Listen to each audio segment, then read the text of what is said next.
switch hats a little bit, and then I'm going to look at the wind turbine site. So I'm going to go back here to our home page, pick up the labs,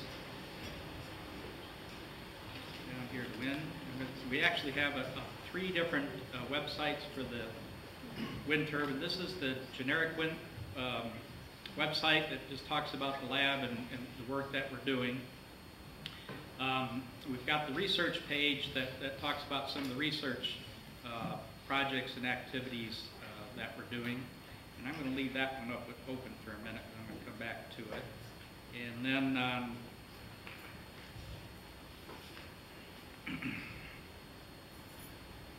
then we got the wind turbine data page, which records all the data, performance data on the wind turbine. So it might be hard to see back there, but we've got a webcam up there in the upper right-hand corner, and that thing's spinning merrily around. And this data will get propagated onto the web page. Similar to what they showed on the car, we've got an economics analysis. You can go in there and play your what-if games. We've got some power performance evaluation that we did on the wind turbine. And since we're all geeks in this crowd, I'll show you some of that information.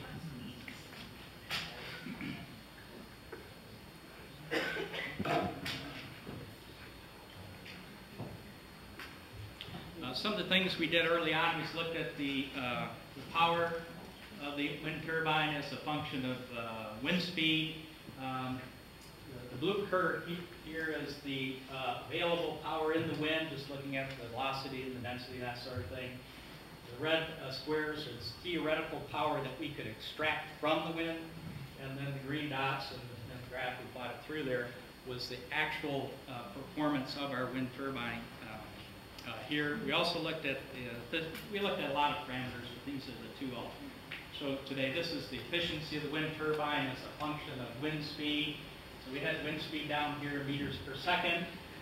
So it starts off very low and gets up in this area. It's fairly flat, around 30% efficient, and that's kind of the sweet spot. So for the aero students and mechanical students, the electrical students, and industrial and everybody else in the crowd, that's where that wind turbine was designed to perform at its best level.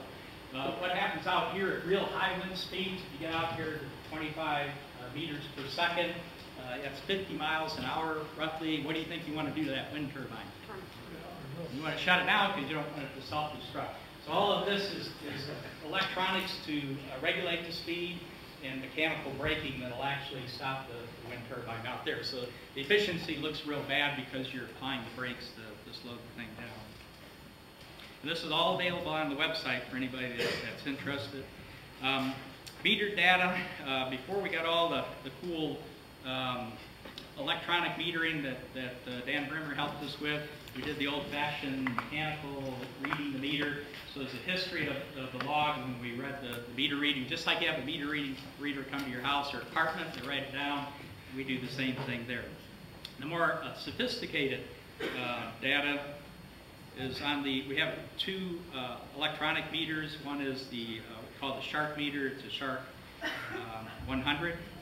I don't want to do all of it. So all the little boxes there are all the different data we have. And I'm just going to show you, this is daily data. So each day we report the generation of the wind turbine and all the electrical performance of it. And this data, Dan, are you out there somewhere?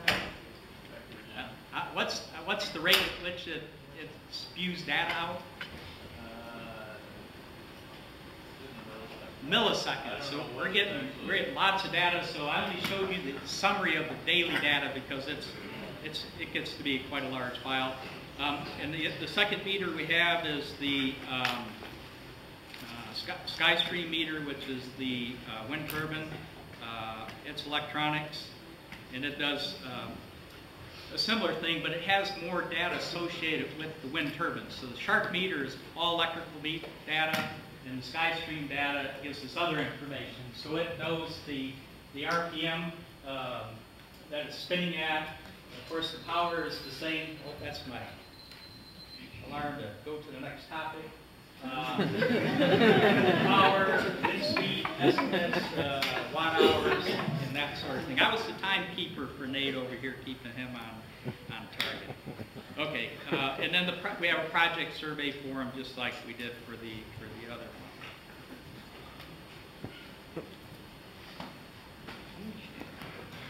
I guess I can. Okay, and then the 7-day plots here. So we have a window looking at 7 days at a time. So the top one shows watt hours, power watts, RPM, and then there's another down here for the wind in meters per second. So the bars you see on here, the bars represent the range, and then the green bars would represent the average. So you've got the range and then the actual where the data is there. Okay, I showed you that.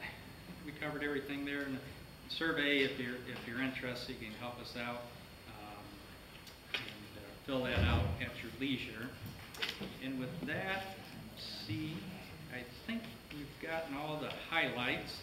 And so we've got about a little less than 15 minutes.